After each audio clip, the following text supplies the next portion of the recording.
Math 1, final benchmark number 31. A counselor plans transportation for 120 students for a field trip using buses and vans. Exactly 120 students can fit in 2 buses and 2 vans. Exactly 120 students can also fit in 1 bus and 6 vans. Which statement is true? All right, so we're trying to figure out how much a van can hold and how much a bus can hold. So when I see this, I see 2 separate equations here. So that means we're dealing with a system of equations. So we've got 2 buses and 2 vans. So let's say 2 buses plus 2 vans equals 120 students. All right, we've got 1 bus and 6 vans. So 1 bus plus 6 vans also equals 120 students.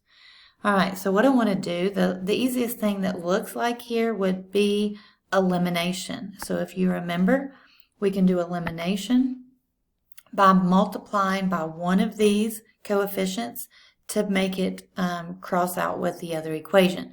So we're going to multiply, let's multiply the 1 by -2.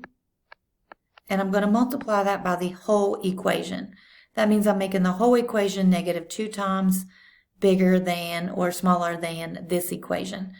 But you can't just multiply it by the b, you have to multiply it all the way across so that you're just manipulating the equation, you're not changing the equation.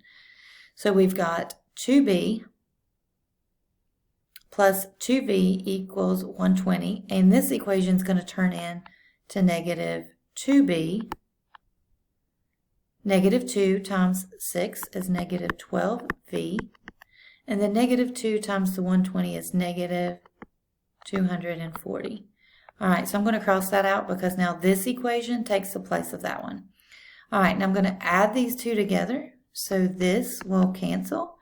2 plus -12 is -10v equals 120 plus -240 is -120 divided by -10.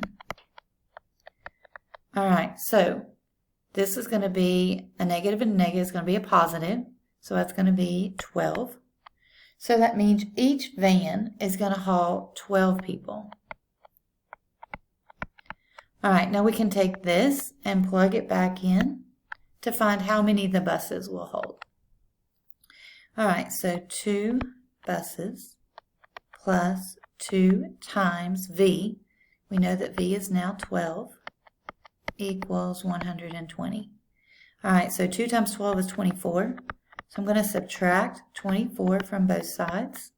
So I've got 2b equals 120 minus 24 would be 96, and divide both sides by 2.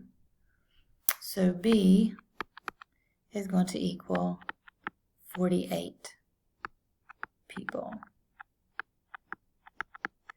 All right, so this says that a van will hold 12 and a bus will hold 48. All right, so if we come over here, each bus can fit 10 students. Well, we know that's not true. Each bus can hold 12 students. They can, but it can hold more than that. Each bus can fit 48 students. Okay, each bus can hold 48. That's correct. And then while each van can hold 12. All right, so C is our correct answer. This one says 50 and 10, so that one is not correct either. So the answer to number 31 is C.